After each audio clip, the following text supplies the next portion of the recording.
Assalamualaikum warahmatullahi wabarakatuh. Bertemu lagi dengan saya di layar belajar IPS bersama Widar Asmita, di mana kali ini akan membahas materi kelas 7 dengan materi potensi sumber daya alam dan kemaritiman Indonesia.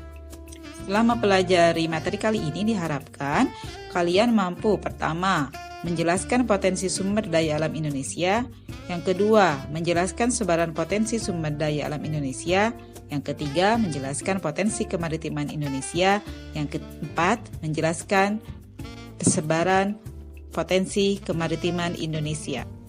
Jika dirasa video berikut ini bermanfaat, silahkan kalian like, comment, and share. Jangan lupa subscribe untuk mendapatkan notifikasi dari video pembelajaran selanjutnya. Selamat belajar, semoga dimudahkan untuk memahami materi kali ini. Pernahkah kalian mendengar istilah sumber daya alam? Sumber daya alam adalah semua bahan yang ditemukan manusia dalam alam yang dapat dipakai untuk kepentingan hidupnya. Bahan tersebut dapat berupa benda mati maupun benda hidup yang berada di bumi dan dapat dimanfaatkan untuk memenuhi kebutuhan hidup manusia.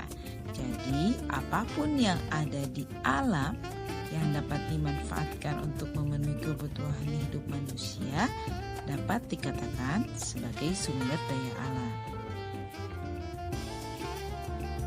Bentuk sumber daya alam itu bisa berupa air, udara, batuan, hutan, dan bahan tambang.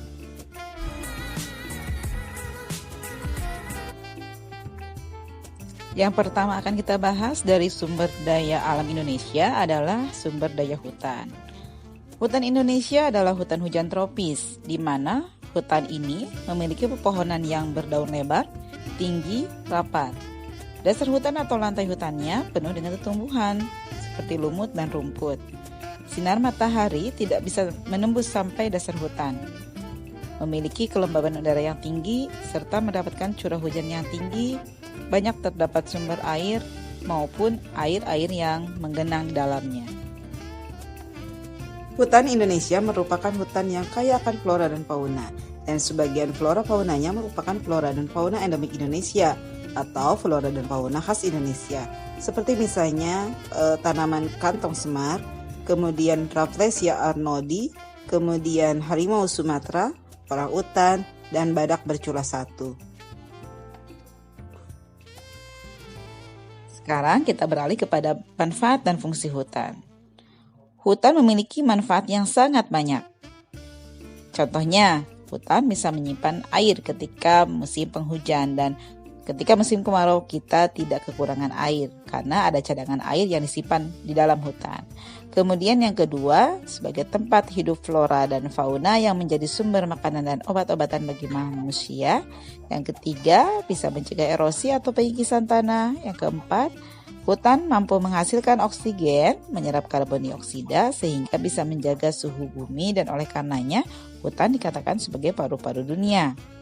Yang kelima, sebagai sumber kehidupan ekonomi masyarakat. Dikatakan sebagai sumber kehidupan ekonomi masyarakat karena banyak kekayaan hutan yang bisa dijadikan sebagai pemenuh kebutuhan ekonomi, misalnya kayu untuk membuat kertas. Kayu bisa dijadikan sebagai alat rumah tangga dan lain sebagainya.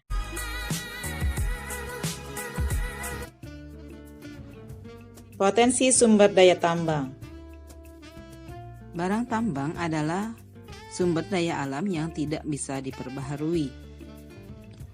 Indonesia merupakan salah satu negara di dunia yang kaya akan bahan tambang. Beraneka ragam bahan tambang tersedia untuk memenuhi kebutuhan dalam negeri maupun luar negeri. Aktivitas pertambangan telah menghasilkan banyak penghasilan atau devisa bagi Indonesia. Nah, seberapa besarkah potensi tambang Indonesia? Di manakah jenis dan lokasi pertambangan di Indonesia? Peta berikut ini menampilkan persebaran hasil tambang di Indonesia. Untuk lebih jelasnya, kita bahas satu persatu dari potensi sumber daya tambang Indonesia. Barang tambang yang pertama adalah minyak bumi dan gas. Minyak bumi dan gas merupakan sumber energi utama yang saat ini banyak dipakai untuk keperluan industri, transportasi, dan rumah tangga.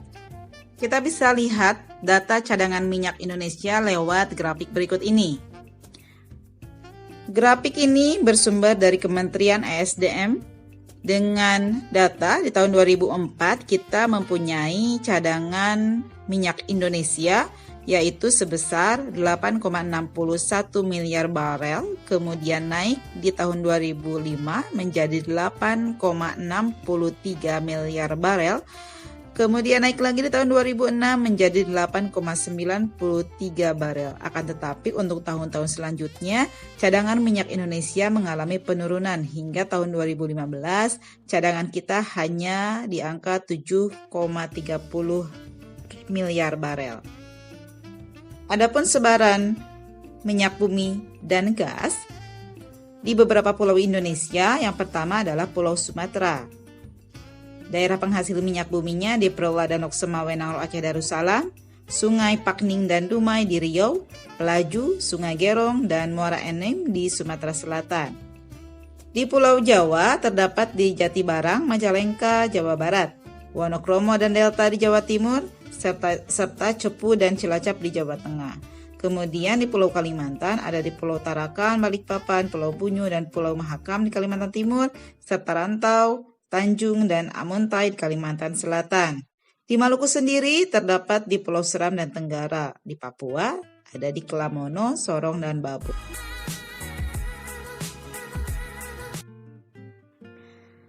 Selain kaya akan minyak bumi, potensi tambang Indonesia juga kaya akan batu bara.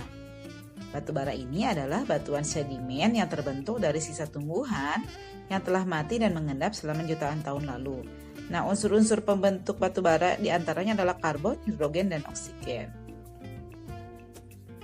Batu bara bisa dimanfaatkan sebagai bahan bakar berbagai industri, sebagai bahan bakar pembuatan baja, juga bisa dijadikan sebagai bahan bakar pembangkit listrik, dan juga bisa dijadikan sebagai bahan pembuatan karbon aktif dan serat karbon. Lewat peta berikut ini, kita bisa melihat persebaran cadangan batu bara di Indonesia, dimulai dari Pulau Sumatera, Pulau Jawa, Pulau Kalimantan, Pulau Sulawesi, hingga Pulau Papua.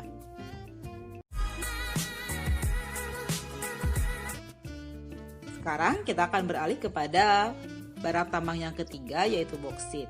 Boksit adalah sumber biji utama untuk menghasilkan aluminium yang bermanfaat untuk industri keramik, logam, kimia, dan metalurgi. Indonesia sendiri mampu menghasilkan 1.262.710 ton. Tambang komoditas boksit di Indonesia terdapat di Kalimantan Barat, yaitu di Singkawang, di Kepulauan Riau, yaitu Pulau Bintan, dan juga terdapat di Maluku Utara dan Kalimantan Tengah.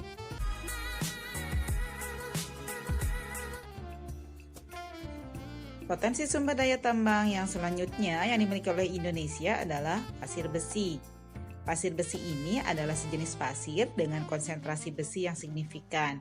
Kemudian Indonesia sendiri memiliki sumber daya pasir besi ini kurang lebih 4.280 juta ton dan cadangannya 750 juta ton.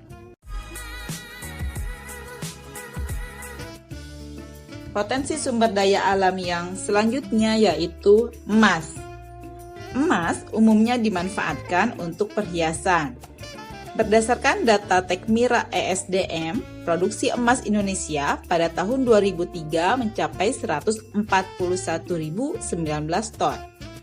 Berikut ini tambang emas yang tersebar di Indonesia, yaitu di Papua dengan PT Freeport Timika, kemudian Kalimantan Barat, yaitu di Sambas, di Nangro Aceh Darussalam, yaitu di Malabo, Sulawesi Utara, di Bolaang Mongondo, Minahasa, dan Riau di Logos, dan Bengkulu di Rejang Lebong.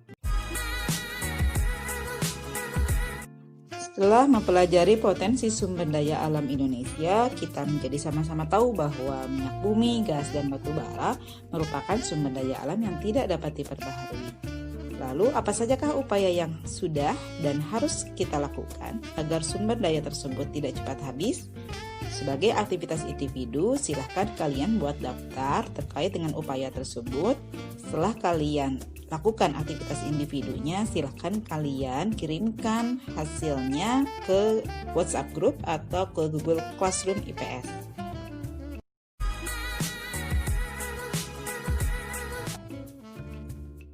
Kita sudah menyelesaikan pembahasan terkait dengan materi potensi sumber daya alam Indonesia. Kita akan beralih kepada pembahasan materi potensi kemaritiman Indonesia. Luas laut Indonesia mencakup 2/3 dari seluruh luas wilayah Indonesia, yaitu 5,8 juta kilometer persegi. Di dalam laut tersebut tersimpan kekayaan alam yang luar biasa besarnya. Potensi sumber daya laut Indonesia tidak hanya berupa ikan, tetapi juga bahan tambang seperti misalnya minyak bumi, nikel, emas, boksit, pasir, biji besi, timah, dan lain-lain yang berada di bawah permukaan laut. Nah, kekayaan yang dapat dimanfaatkan dari sumber daya laut yang lain adalah sumber daya alam berupa mangrove, terumbu karang, dan lainnya. Sumber daya alam tersebut dikenal dengan sumber daya pesisir. Indonesia merupakan negeri yang sangat kaya akan potensi lautnya.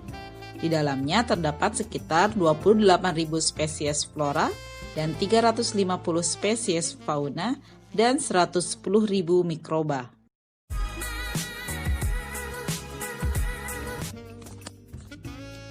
Potensi kemaritiman Indonesia yang pertama yang akan kita bahas adalah perikanan. Sumber daya perikanan laut merupakan salah satu potensi sumber daya laut di Indonesia yang sejak dulu telah dimanfaatkan penduduk. Laut Indonesia memiliki angka potensi lestari yang besar, yaitu 6,4 juta ton per tahun. Potensi lestari sendiri adalah potensi penangkapan ikan yang masih memungkinkan bagi ikan untuk melakukan regenerasi hingga jumlah ikan yang ditangkap tidak mengurangi populasi ikan. Berdasarkan aturan internasional, jumlah tangkapan yang diperbolehkan adalah 80% dari potensi lestari tersebut atau sekitar 5,12 juta ton per tahun. Kenyataannya, jumlah hasil tangkapan ikan di Indonesia belum mencapai angka tersebut. Ini berarti masih ada peluang untuk meningkatkan jumlah tangkapan yang diperbolehkan.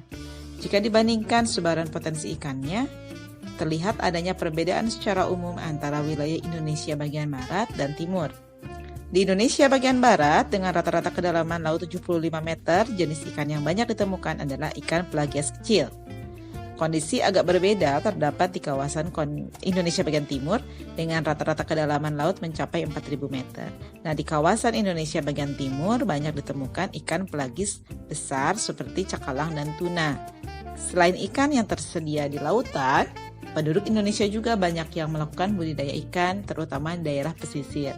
Di pantai utara Pulau Jawa, banyak masyarakat yang mengembangkan usaha budidaya ikan dengan menggunakan tambak. Jenis ikan yang dikembangkan di sana adalah ikan bandeng dan udang.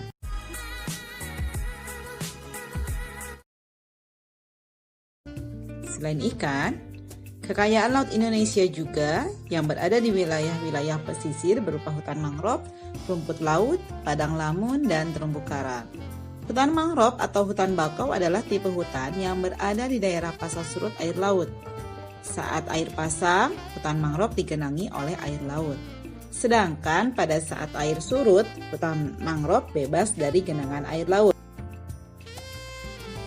Ada dua fungsi hutan mangrove sebagai potensi sumber daya laut di Indonesia, yaitu fungsi ekologis dan ekonomis. Fungsi ekologis hutan mangrove adalah sebagai habitat atau tempat hidup binatang laut untuk berlindung, mencari makan, dan berkembang biak. Fungsi ekologis yang lain dari hutan mangrove adalah untuk melindungi pantai dari abrasi air laut. Fungsi ekonomis hutan mangrove berupa nilai ekonomis dari kayu pepohonan dan makhluk hidup yang ada di dalamnya. Biasanya, penduduk memanfaatkan kayu sebagai bahan kayu bakar atau bahan pembuat arang. Kayu bakau juga dapat dijadikan bahan pembuat kertas. Selain kayu, hutan mangrove juga dihuni oleh beragam jenis fauna yang bernilai ekonomis. Misalnya, udang dan jenis ikan lainnya yang berkembang biak dengan baik di wilayah ini. Di mana sajakah sebaran hutan mangrove di Indonesia? Hutan mangrove tersebar di pesisir sebelah barat Pulau Sumatera, beberapa bagian ada di pantai utara Pulau Jawa, sepanjang pesisir Pulau Kalimantan, pesisir Pulau Sulawesi, pesisir sebelah selatan Papua, dan beberapa pulau kecil lainnya.